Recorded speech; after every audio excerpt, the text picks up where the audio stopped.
नमस्कार दोस्तों। तो आपने इस वीडियो का थंबनेल तो देख ही लिया होगा और ये सवाल आपसे भी है कि क्या आपको लगता है कि कभी सुप्रीम कोर्ट, जो कि भारतीय जुडिशियल सिस्टम का सबसे एपेक्स पॉइंट है, वो कभी अपने जजमेंट्स में फेल होता हुआ दिखाई दिया है क्या?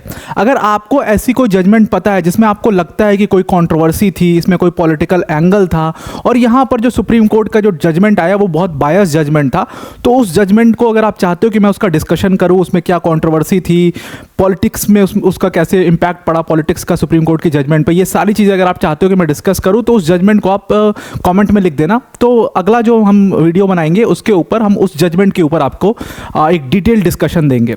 तो यहाँ पर इसी क्वेश्चन को अगले 10-15 मिनट में मैं एड्रेस करने वाला हूँ through a judgement, through some of the instances, through some of the judgements, कि क्या सुप्रीम कोर्ट भी कभी गलत हो सकता है, या क्या सुप्रीम कोर्ट से भी कुछ भूल चूक हो सकती है क्या, या बहुत ही माइन्यूट लेवल पर जाकर के सुप्रीम कोर्ट अपनी जजमेंट्स देता है और उनको कभी आप क्वेश्चन नहीं कर सकते हो।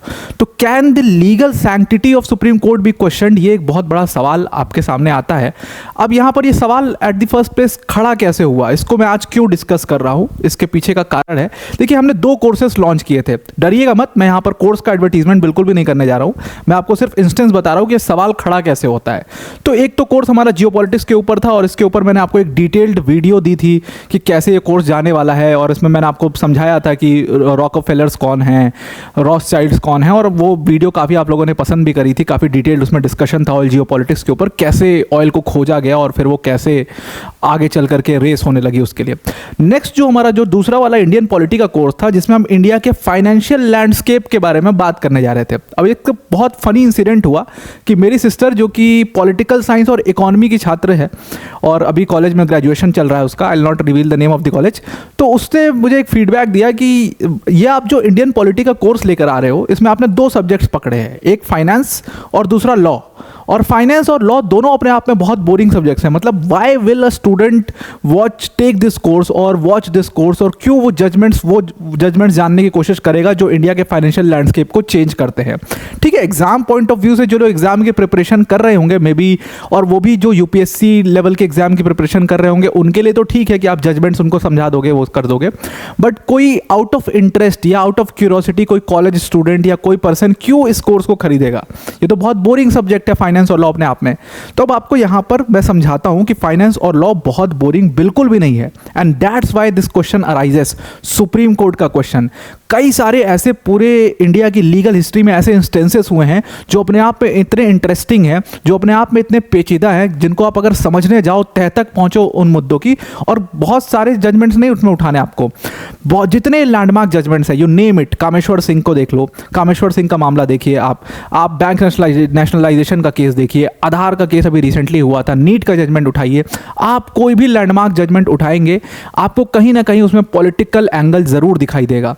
अब यहां पर इसमें जो हम लॉ और फाइनेंस डिस्कस करने वाले हैं, उसके अलावा 2 और चीज़ इसमें हम डिस्कस करने वाले हैं। इसमें हम पॉलिटिक्स भी डिस्कस करने वाले हैं, इसमें हम गवर्नेंस भी डिस्कस करने वाले हैं, और उसके साथ साथ इसमें हम उस टाइम पर जजेस की मानसिकता क्या होती है, यानी कि मीडिया ट्रायल्स जैसे जो मामले हैं उसको भी हम काफ़ी डिटेल में देखने वाले हैं। तो ये सारी चीज़ों का जो एक पूरा कॉम्बो है वो आपको इस कोर्स में मिलेगा। अब जैसे सपोज आप कोई भी अगर मामला उठाइए और उसमें आप देखिए कि पॉलिटिक्स का बहुत बड़ा रोल होता है। एक रिलेशन है पॉलिटिक्स और जुडिशरी के बीच में। अगर आपका लेजिस्लेचर जो है वो स्ट्रांग है तो कहीं ना कहीं जुडिशरी आपको बेंड होते हुए नजर आएगी, थोड़ी बहुत बेंड रहेगी।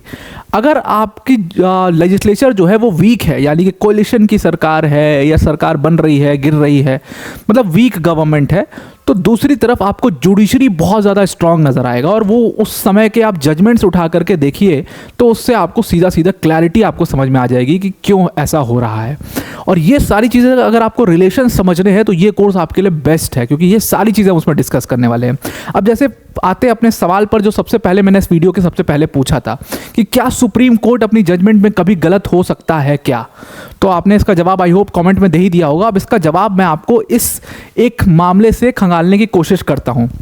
इसका क्लासिक एग्जाम्पल है इस केस का कि क्या सुप्रीम कोर्ट कभी गलत हो सकता है। वो मामला था Balco employees union versus union of India. अब इसके मामले को समझने से पहले आपको उस टाइम की पॉलिटिक्स को समझना पड़ेगा, डिसइन्वेस्टमेंट के कॉन्सेप्ट को समझना पड़ेगा, प्राइवेटाइजेशन को समझना पड़ेगा, और तब आपको ये पूरा मामला समझ में आएगा। अब देखो हुआ क्या था कि भारत जो था, हमारा देश 1947 में जब से आज़ाद हुआ तब से एक सोशलिस्ट कंट्री हम बन करके चले आ रहे थे, मतलब एक सोशलिज्म के प्रिंसिपल्स पर चल रहे थे। और वो सोशलिज्म भी जो हमारा था वो नेहरूवियन सोशलिज्म था। नेहरूवियन सोशलिज्म क्या होता है, सोशलिज्म क्या होता है, कैपिटलिज्म क्या होता है, अगर इसमें हम डिटेल में जाएंगे, बहुत ज़्यादा आपको समझाने की कोशिश करेंगे, वीडियो बहुत लंबी हो जाएगी, तो मैं आपको सिर्फ जिस्ट बताते जाता हूँ। अब इसमें जो ये मैं आपको लेक्चर दे रहा हूँ अगले 10-15 मिनट में, जो मैं आपको समझाने वाला हूँ, आप समझ लो ये सिर्फ एक लेयर समझा रहा हूँ मैं आपको। इसमें और काफ़ी डिटेल में और काफ़ी सारी कहानियाँ, काफ़ी सारी परतें खुलनी बाकी हैं, जो कि हम अपने कोर्सेस में काफ़ी डिटेल में उसमें डिस्कस करेंगे। तो अगर आप इसको काफ़ी डिटेल में समझना चाहते हो तो आप हमारे कोर्स को ज्वाइन कर सकते हो, जिसके बारे में मैं आपको लास्ट में बता दूंगा। तो अब हम नेहरूवियन सोशलिज्म उस समय पर फॉलो करते थे। सोशलिज्म का अगर आपको इस केस में मतलब समझना है तो इसका मतलब ये समझ लो कि सोशलिज्म अगर इस केस में पॉलिटिकल सेंस में समझना है तो मतलब कि गवर्नमेंट जो है वो राष्ट्रीयकरण करेगी बहुत सारी चीज़ों की। कोल इंडिया का राष्ट्रीयकरण करेगी, बैंकों का राष्ट्रीयकरण करेगी, तो वो सारी चीज़ें आपको यहाँ पर दिखती हुई आ जाएंगी। तो हमने नेहरूवियन सोशलिज्म का रास्ता अपनाया और उस तरीके से देश को आगे लेकर के जाने लगे। लेकिन देश का क्या हुआ कि 1990 पहुंचते पहुंचते देश की हालत बहुत ज़्यादा ख़राब हो गई। इकोनॉमिक प्रॉब्लम्स काफ़ी ज़्यादा हमारी कंट्री में पहुंच गई, क्योंकि गवर्नमेंट की बहुत सारी जो कंपनीज़ थी, जिनको हम PSUs बोलते हैं, वो सारी कंपनीज़, मोस्टली उस टाइम की कंपनीज़ जो हैं, वो काफ़ी नुकसान में चल रही थी। बिकॉज सोशलिज्म का रास्ता इख्तियार करके आप एक कंपनी कैसे रन कर सकते हो, because company itself is a concept of capitalism. आप सोशलिज्म के रास्ते पर चल करके कंपनी कैसे चला सकते हो, because company is meant to, इसीलिए बनाई जाती है कि वो प्रॉफिट मेकिंग के लिए बनाई जाती है। तो वहाँ पर आप कैसे इसको देख सकते हो उस तरीके को, तो ये दोनों आइडियाज़ साथ में बिल्कुल भी नहीं जा रहे हैं। और इसी वजह से क्या हुआ कि हम काफ़ी लॉस मेकिंग जो हमारी कंपनीज थी उनकी वजह से हमारी जो आर्थिक हालात थे भारत के, वो ख़राब होते चले जा रहे थे।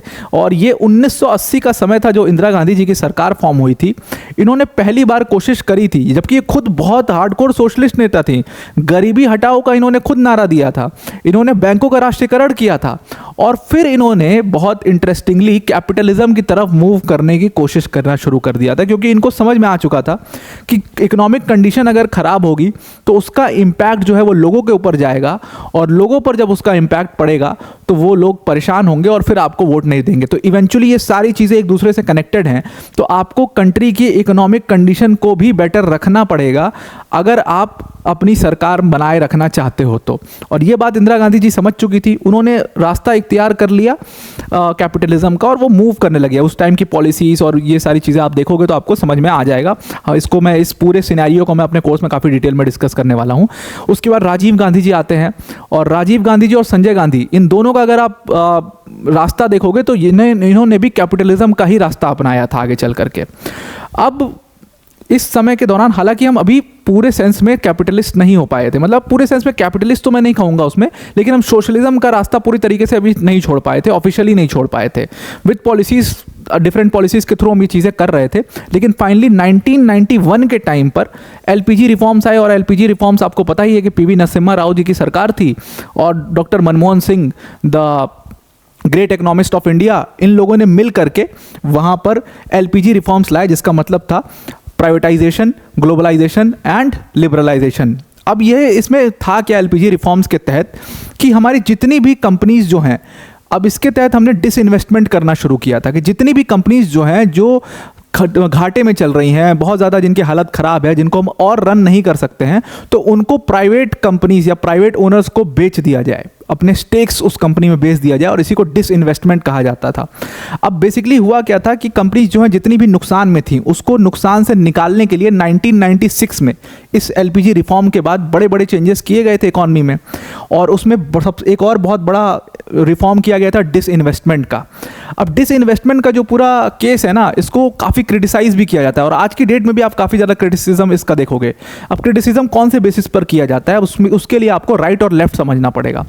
अब जो राइट या सेंटर राइट लोग थे, वो तो LPG रिफॉर्म से बहुत खुश थे कि इस रिफॉर्म से हमारी कंट्री का इकोनॉमिक स्ट्रक्चर जो है वो काफ़ी अच्छा बिल्ट होगा। बड़े बड़े रिफॉर्म्स इसमें किए गए हैं, तो इससे हमारी इकोनॉमी सुधरेगी, हमारा मार्केट जो है वो ओपन मार्केट होगा अब, और अब बड़े बिजनेस हाउसेस आएंगे हमारी कंट्री में बिजनेस करने के लिए, और बिजनेस लुक्रेटिव कंट्री हमारी बन पाएगी, जिससे आम आदमी का भी काफ़ी ज़्यादा जेब भरेगी और आम आदमी भी बढ़िया से पैसे कमा पाएगा इसमें। तो एलपीजी रिफॉर्म्स को इस तरीके से ये लोग ग्लोरीफाई किया राइट विंग ने या सेंटर राइट ने। अब लेफ्ट विंग भी है हमारी कंट्री में, और सेंटर लेफ्ट या लेफ्ट आप कह लो उसको। सेंटर लेफ्ट थोड़ा सा सोशलिज्म हो जाता है, और एक्सट्रीम लेफ्ट जो है वो आप समझ लो कम्युनिज्म और मार्क्सिज्म आगे चल करके हो जाता है। तो लेफ्ट, सेंटर लेफ्ट, ये सारे लोग जो हैं वो इस एलपीजी रिफॉर्म्स को क्रिटिसाइज करते थे on the basis of disinvestment, कि भाई सरकार जो है वो क्या कर रही है, वो तो अपनी कंपनीज को, मतलब वो जो टैक्स, हमारे टैक्सेस से बनी हुई कंपनीज हैं, जो कि जो भी रिसोर्सेस हैं, जो कि लोगों के रिसोर्सेस हैं, हमारी जनता के रिसोर्सेस हैं, जो एक्वायर करके बनाए गए, बहुत सारी लोगों के ज़मीनों को एक्वायर करके कंपनीज बिल्ड की गई, प्लांट्स बिल्ड किए गए, जो इतने सारे लैंड सीलिंग एक्ट वैक्ट आए थे, इससे क्या हुआ था, तो हमारे लैंड्स को लेकर के और हमारी पैसे से, हमारे टैक्स के पैसे से जिस कंपनीज को इन्होंने बनाया था, इतना पैसा खर्चा किया, अब उन कंपनीज को ये लोग प्राइवेट ओनर्स को बेच रहे हैं। तो ये डिसइन्वेस्टमेंट जो है वो एक तरीके का, मतलब कैपिटलिस्ट लोगों को मदद करने का बहुत बड़ा जरिया है। डिसइन्वेस्टमेंट के माध्यम से गवर्नमेंट यही करने की कोशिश कर रही है। तो इसको लेफ्ट और सेंटर लेफ्ट के लोग बहुत ज़्यादा क्रिटिसाइज करते थे, और इसी डिसइन्वेस्टमेंट का सबसे क्लासिक जो केस आया देश के सामने वो बाल्को का केस था। अब डिसइन्वेस्टमेंट को लेकर के कोर्ट में कैसे पहुंचे थे, तो उसमें हुआ क्या था कि 1996 में मिनिस्ट्री ऑफ इंडस्ट्रीज ने एक कमीशन का फॉर्मेशन किया था, और ये कमीशन जो है इसको फॉर्म किया गया था, इसका काम ये था कि आप देखिए कि जो जो गवर्नमेंट अंडरटेकिंग्स हैं जो लॉस में हैं, और वो क्यों लॉस में है, और अगर लॉस जो है वो सब्सटैंशियल लॉस है, बड़ा लॉस है, और उसको कवर करना, अब कवर करने की ताकत गवर्नमेंट के पास नहीं है, या उसको कवर नहीं किया जा सकता है, तो उस केसेस में उन कंपनीज के साथ अगर हम अपने स्टेक्स को डिसॉल्व कर पाएँ और प्राइवेट कंपनीज जो हैं उनको उनके साथ मर्जर कर लें या प्राइवेट कंपनीज को बेच दें, तो क्या वो बेटर एक ऑप्शन होगा। और इस सारी चीज़ के लिए तो एक नॉन स्टैचुरी बॉडी, एक एडवाइजरी नॉन स्टैचुरी बॉडी बनाई गई थी, कमीशन बनाया गया था, और उस कमीशन ने 3 साल गहन रिसर्च किया, घूम घूम के सारी कंपनीज के ऊपर, बीपीसीएल, एचपीसीएल, सबके ऊपर रिसर्च किया उसने, बाल्को भी उसमें से एक था, और फाइनली उसने अपना डिसीजन सौंपा गवर्नमेंट ऑफ इंडिया को। अब वो एडवाइजरी बॉडी थी, तो उसका डिसीजन बाइंडिंग कहीं से भी नहीं था, मतलब ये गवर्नमेंट ऑफ इंडिया के ऊपर था कि वो उसके डिसीजन को लागू करते या नहीं लागू करते, लेकिन गवर्नमेंट ऑफ इंडिया ने डिसाइड किया लागू करने का। और उन्होंने सबसे पहली चीज़ जो करी थी वो उस टाइम की बाल्को एक कंपनी थी, यानी कि भारत एल्युमिनियम कंपनी। और भारत एल्युमिनियम कंपनी बेसिकली क्या करती थी, एल्युमिनियम की मैन्युफैक्चरिंग करती थी ये कंपनी, और एल्युमिनियम की मैन्युफैक्चरिंग के लिए अलग अलग जगहों पे इन्होंने अपने प्लांट्स बनाए हुए थे, जैसे कोरबा में प्लांट था इनका, वेस्ट बंगाल में प्लांट था इनका। तो इन प्लांट्स को बंद करने का आदेश दिया कि हम डिसइन्वेस्टमेंट कर रहे हैं, और अब हम इन प्लांट्स को डिसकंटिन्यू कर रहे हैं, हम बंद कर रहे हैं। तो ये बाल्को में डिसीजन गवर्नमेंट ऑफ इंडिया ने ले लिया। अब बाल्को के जो एम्प्लॉयज़ यूनियन था, जो एम्प्लॉयज़ वहाँ पर काम करते थे, जो कि गवर्नमेंट एम्प्लॉयज़ हुआ करते थे, अब अचानक से उनके पैरों के नीचे से तो ज़मीन ही निकल गई कि भाई अचानक से गवर्नमेंट ने ये क्या डिसीजन ले लिया। जैसे आज के टाइम पर आप प्राइवेट कंपनी में अगर हो, आप जनरल एक नोशन में बता रहा हूँ जनरल पब्लिक का, कि उनका क्या नोशन है कि अगर आप प्राइवेट कंपनी में हो तो मतलब आपकी जॉब सिक्योर नहीं, आपको कभी भी निकाला जा सकता है, और होता भी है जनरली। अभी आप देखो 42,000 लोगों को निकाल दिया गया बहुत बड़ी कंपनी द्वारा। तो यहाँ पर ये जनरल ये चीज़ें होती भी हैं। तो प्राइवेट कंपनीज का ये नोशन है, और गवर्नमेंट कंपनीज गवर्नमेंट सर्विस के लिए क्यों जाते हैं नौजवान, या कोई भी क्यों गवर्नमेंट सर्विस के लिए जाता है, कि आपके पास जॉब सिक्योरिटी रहेगी। ये एक बहुत बड़ा नोशन है हमारे देश में, और आज भी है ये नोशन। तो ये नोशन तब भी था। तो बाल्को एम्प्लॉयज़ यूनियन जो है वो इस मामले को लेकर के कोर्ट में पहुंचता है कि जो सुप्रीम कोर्ट ने, जो गवर्नमेंट ऑफ इंडिया ने बाल्को को जो डिसइन्वेस्टमेंट किया है बाल्को में, जो 51% अपना स्टेक बेच दिया है प्राइवेट कंपनी को, मतलब एक तरीके से पूरी कंपनी ही बेच दी है। तो अब जो प्राइवेट कंपनीज आएंगी तो एम्प्लॉयज़ का क्या होगा, वो एम्प्लॉयज़ तो प्राइवेट एम्प्लॉयज़ हो जाएंगे, और उसके बाद डिस्क्रिमिनेशन भी होगा। मतलब बहुत सारे उनके मुद्दे थे, उनके कई सारे मुद्दे थे। उनके मुद्दे इसमें ये थे कि भाई हमारा आर्टिकल 14 कहाँ जाएगा, मतलब राइट टू इक्वालिटी कहाँ जाएगा। अब जैसे गवर्नमेंट था तो ये गवर्नमेंट एजेंसी थी, तो उसकी वजह से ये आर्टिकल 12 में फॉल करती थी, यानी कि स्टेट हुआ करती थी। तो स्टेट हुआ करती थी तो ये हमें कई सारे राइट्स देती थी, जैसे आर्टिकल 14 और 16 हमारा बिल्कुल सेफ गार्ड कर रही थी। उसके अलावा कई सारे हमें पेंशन राइट्स थे हमारे पास, वो पेंशन राइट्स कहाँ जाएंगे। हम परमानेंट हुआ करते थे कंपनी में हमेशा, वो परमानेंट सी चली जाएगी, जब प्राइवेट कंपनी का मन करेगा वो तो हमें निकाल देंगे। उसके बाद उसके अलावा यहाँ पर डिस्क्रिमिनेशन होना शुरू हो जाएगा, जिसको फेवर करेंगे उसको जो नौकरी पर रखेंगे, हमें क्यों नौकरी पर रखेंगे। बाकायदा भर्ती का जो पूरा प्रोसीजर है वो चेंज हो जाएगा। तो ये सारी चीज़ें जो है लोगों के कंटेंशन थे, जेन्युइन कंटेंशन थे। आपको भी नज़र आ रहे होंगे कि जेन्युइन कंटेंशन है। आप खुद को रख के सोचिए उस जगह पर कि अगर आप उस कंपनी में काम कर रहे होते, एज अ जनता भी आप सोच सकते हो कि हाँ भाई डिसइन्वेस्टमेंट करना तो ज़रूरत थी उस समय की, नीड ऑफ द आवर था। लेकिन एज अ कंपनी एम्प्लॉय भी आप सोचिए कि अगर आप उस गवर्नमेंट कंपनी में काम करते थे और अचानक से एक दिन न्यूज़ आती है कि डिसइन्वेस्टमेंट कर रही है गवर्नमेंट और अब ये बंद हो रहा है सब, मतलब ये अब प्राइवेट हो रही है सारी चीज़ें, और या फिर बंद कर रहे हैं हम। कई सारे उन्होंने फर्टिलाइज़र कंपनीज को बंद भी कर दिया था उस टाइम पर गवर्नमेंट ने। तो अगर ये न्यूज़ आती है तो आपका क्या उस पर, आप कैसे रिएक्ट करोगे उस पूरे मामले के ऊपर। तो आप अपने ऊपर भी रख के देखिए तो आपको समझ में आ जाएगा कि इनके जो जितने कंटेंशंस थे वो जेन्युइन थे, बिल्कुल गलत बिल्कुल भी नहीं थे। तो इसलिए बाल्कोस एम्प्लॉयज़ यूनियन ने सबसे पहले तो हाई कोर्ट ऑफ दिल्ली में ये उन्होंने अपनी रिट पिटीशन डाली थी, और हाई कोर्ट ऑफ दिल्ली में कई सारी PILs फाइल की गई थी, और उन सारी PILs को उस टाइम पर दिल्ली हाई कोर्ट ने रिजेक्ट कर दिया था। उसके बाद दोबारा ये PILs फाइल की गई। बड़े बड़े सुप्रीम कोर्ट के जो लॉयर्स हैं वो इसमें इन्वॉल्व हुए, और फाइनली दिल्ली हाई कोर्ट ने क्या किया है, उस सारे PILs को क्लब करके सुप्रीम कोर्ट में भेज दिया, और BALCO's employees union versus union of India का ये मामला 2002 में आया। और उसमें क्या हुआ, दूसरी जो पार्टी यानी कि गवर्नमेंट ऑफ इंडिया है, उसके कंटेंशंस क्या थे, मतलब वो अपने आप को कैसे डिफेंड कर रहा था। तो वो सिंपली वही कह रहा था कि भाई हम बहुत लॉस में हैं, और लॉस में होने की वजह से हम इतने रिसोर्सेस नहीं हमारे पास कि हम ये इंटरप्राइज को रन कर पाएँ, और इसी वजह से हम ऐसा डिसइन्वेस्टमेंट कर रहे हैं। लेकिन लोगों के जो राइट्स हैं वो पूरी तरीके से सेफ गार्ड रहेंगे। हमारी कमीशन ने ये मेक श्योर किया है कि हम उन्हीं प्राइवेट कंपनीज़ को ये कंपनी बेचें जो उनके राइट्स को मेक श्योर करेंगे, उनको वो सारे बेनिफिट्स जो हम दे रहे थे वो बेनिफिट्स देने की कोशिश करेंगे। लेकिन आपको पता है उसकी सच्चाई कितनी होती है और कितना बेनिफिट्स होता है, और कितना जनरल आदमी कोर्ट जा पाता है उन बेनिफिट्स को बजाने के लिए। अब आपको पता है कि आज की डेट में अगर आपको नौकरी से निकाल दिया जाए, आप किसी प्राइवेट कंपनी में हैं, तो आप क्या कोर्ट जाएंगे उस चीज़ को चैलेंज करने? आप नहीं जा पाएंगे। हालांकि आप हो सकता है आपके पास राइट्स हों, आपने जो कॉन्ट्रैक्ट साइन किया उसके तहत राइट हो सकता है कि कॉन्ट्रैक्ट में स्पेसिफिक टर्म्स भी हों आपको सपोर्ट करने के लिए, लेकिन आप तब भी कोर्ट नहीं जा पाओगे, बिकॉज वो लीगल बैटल बहुत लेंदी प्रोसेस है अपने आप में, और बहुत टायरिंग प्रोसेस है अपने आप में। तो आम आदमी जो है, जो मजदूर आदमी, जो काम करने वाला आदमी, वो कहाँ जाएगा कोर्ट में केस लड़ने? उनको पता था ये सारी चीज़ें, इसीलिए वो लोग कोर्ट पे इवेंचुअली गए थे। तो गवर्नमेंट ऑफ इंडिया का अपना स्टैंड था कि इकॉनमी का हालत बहुत ख़राब है, कैसे हम कंपनी को रन करेंगे, ये सारी चीज़ें। तो सुप्रीम कोर्ट ने सारे पॉइंट्स को देख करके अपनी जजमेंट दी। दो इंपॉर्टेंट क्वेश्चन थे सुप्रीम कोर्ट के सामने इस पूरे केस के अंदर में। पहला तो ये था कि जो गवर्नमेंट ऑफ इंडिया का डिसीजन है डिसइन्वेस्टमेंट का बाल्को के अंदर, क्या ये वैलिड है? डिसइन्वेस्टमेंट गवर्नमेंट ऑफ इंडिया कर सकती है क्या? दूसरा सवाल ये था कि अगर डिसइन्वेस्टमेंट कर भी सकती है गवर्नमेंट, तो ये जो डिसीजन है क्या ये जुडिशियल रिव्यू के अंदर में आता है क्या? सुप्रीम कोर्ट ने सारे पॉइंट्स को उसमें पढ़ा, और जब अपना जजमेंट दिया तो आप समझ लो हालत ख़राब हो गई। और इसको कहा जाता है कि classic example of supreme court failure इस जजमेंट को कहा जाता है। बहुत सारे बड़े बड़े जूरिस्ट, बड़े बड़े जजेस, इवन जो इसमें जस्टिस कृपाल थे जो जिन्होंने जजमेंट दी थी, उन्हीं के बेटे हैं सौरभ कृपाल, जिन्होंने खुद अपनी किताब के माध्यम से इस जजमेंट को क्रिटिसाइज़ किया है बाल्को को। उनकी किताब है, उसके माध्यम से उन्होंने खुद इस पूरे जजमेंट को क्रिटिसाइज़ किया है। Is a very renowned lawyer also, Saurabh Kirpal, and he told कि यार ये जजमेंट मेरे फादर ने दी थी, but when we were discussing it on a table, and तब मेरे फादर खुद कहे कि हमारी एक्सपर्टीज़ उतनी नहीं है फाइनेंशियल मामले में कि हम हमेशा 100% ऑफ द टाइम राइट हो सकें। इवन जस्टिस चंद्रचूड़ का इस पर बयान है, जो अभी चीफ जस्टिस ऑफ इंडिया हैं, DY चंद्रचूड़। उन्होंने भी कहा था कि भाई देखो, हम सुप्रीम कोर्ट के जो जजेस हैं, we are also human beings, और हमारे ऊपर भी बाहर की चीज़ों का बहुत इम्पैक्ट पड़ता है। जो आप मीडिया देखते हो, जो आप देखते हो न्यूज़ चैनल्स पर चल रहा है, जो आप देखते हो जो मीडिया ट्रायल्स हो रहे हैं, ये सारी चीज़ें वही चीज़ें हम भी देखते हैं न्यूज़ पे जा कर के। वही यूट्यूब हम भी चलाते हैं, उसमें कई सारे लोगों के हम भी वीडियोज़ देखते हैं। हम भी बाहर की चीज़ों को देखने के लिए, अब हर जगह आप हो तो नहीं फिजिकली प्रेजेंट, तो आप सोशल मीडिया के थ्रू ही देखोगे। तो वही सोशल मीडिया हम भी यूज़ करते हैं, और हम भी ह्यूमन बीइंग्स हैं, इसलिए हमारे ऊपर भी इफेक्ट पड़ता है।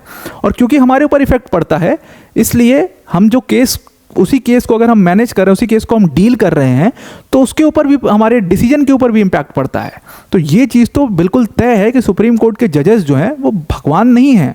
Obviously they are human beings और गलती हो सकती है उनसे। तो वही जो जस्टिस कृपाल थे उन्होंने अपने बेटे से बोला कि अगर गलती हुई है तो हो सकती है, और बहुत सारे ऐसे मामले जहाँ पर सुप्रीम कोर्ट जजेस से मिस्टेक्स हो जाती हैं, और ये उसका एक क्लासिक एग्जाम्पल है। अब इसमें सुप्रीम कोर्ट ने अपनी जजमेंट में कहा कि ये जो डिसइन्वेस्टमेंट का मामला है ये पूरी तरीके से गवर्नमेंट की अपनी पॉलिसी है, और वो जो पॉलिसी है गवर्नमेंट की जो जिससे वो सिस्टम को चेंज कर रहे हैं, अगर वो इलीगल नहीं है कहीं से भी, तो उसको आप किसी भी तरीके से जुडिशियल रिव्यू के तहत चैलेंज नहीं कर सकते हो। मतलब आप जुडिशियल रिव्यू कर ही नहीं सकते हो इन मामलों में।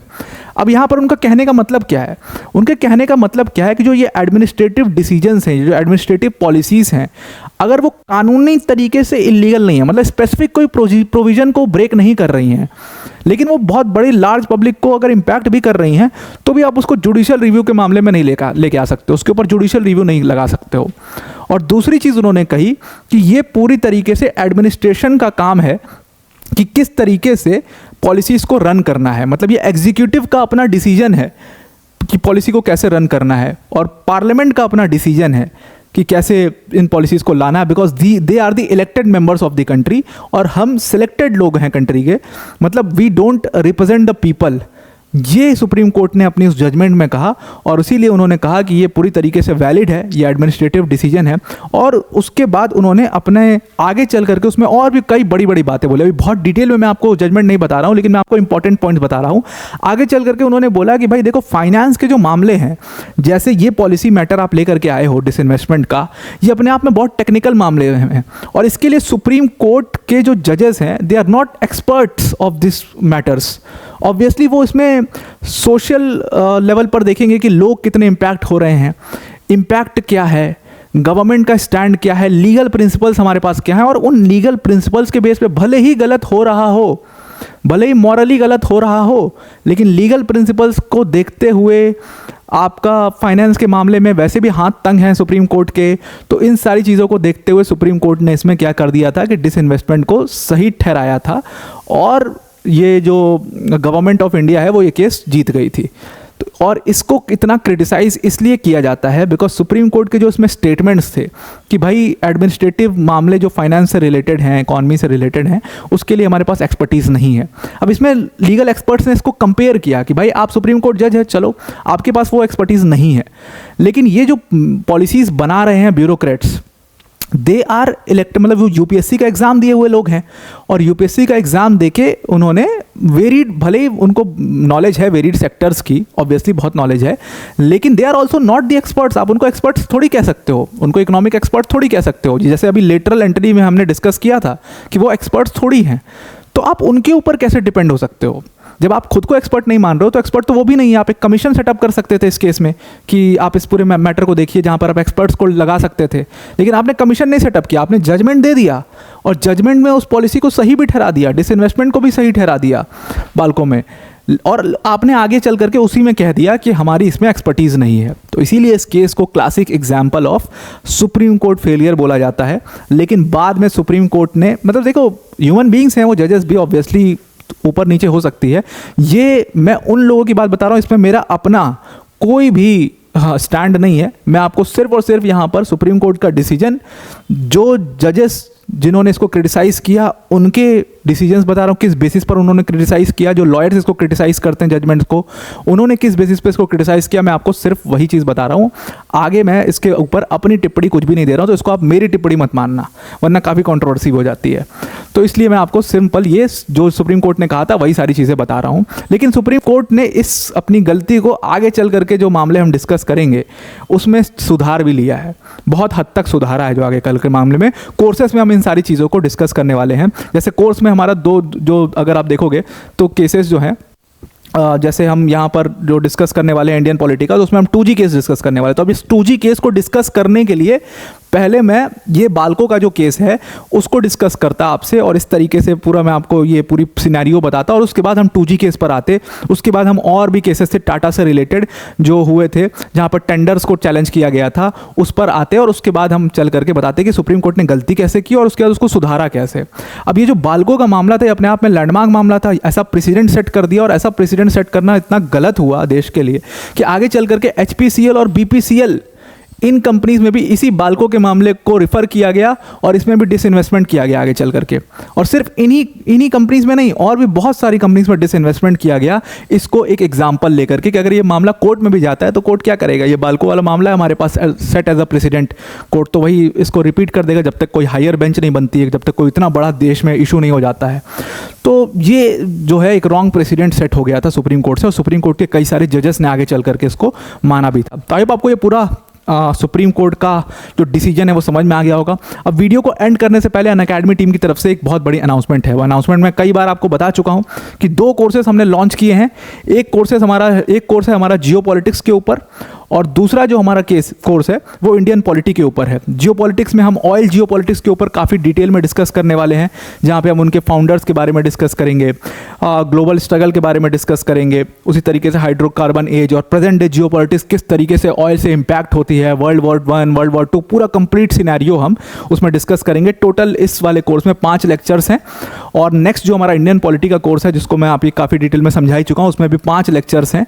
और हाँ, एक और बड़ी अनाउंसमेंट है कि ये कोर्स आज से यानी कि 21 अगस्त से स्टार्ट होने वाला था, लेकिन अभी काफ़ी सारे बच्चे जो है इस कोर्स से जुड़ रहे हैं, और उसको देखते हुए जो है 3-4 दिन कोर्स को थोड़ा डिले किया गया। मतलब 25 तारीख से ये कोर्स स्टार्ट होगा। जो बच्चे ले चुके हैं ये कोर्स को, उनके लिए इंपॉर्टेंट अनाउंसमेंट थी। इस कोर्स की जो कोर्स फीस है वो सिर्फ और सिर्फ 500 रुपये है। ओरिजिनल प्राइस इस कोर्स का 999 था, उसको कम किया गया है ऑफर के तहत, और अभी इसको 500 रुपये कर दिया गया है। अगर आप इस डिस्काउंटेड प्राइस में इस कोर्स को अवेल करना चाहते हो तो हमने कमेंट में भी लिंक पिन किया है और डिस्क्रिप्शन में भी लिंक दिया है। उस लिंक पर क्लिक करोगे और जहाँ पर यूज़ कोड का ऑप्शन आएगा वहाँ पर आप APYT10 यूज़ करना, तो आप इस कोर्स को डिस्काउंटेड प्राइस में अवेल कर पाओगे। तो अब आपको ये पूरा जजमेंट भी समझ में आ गया होगा, इस पूरे लेक्चर का इंटरेस्टिंग कैसे होता है पॉलिटिकल मामले वो भी समझ में आ गए होंगे, और कोर्सेज के बारे में भी समझ में आ गया होगा। तो आज के लिए इतना ही। Thank you and have a nice day.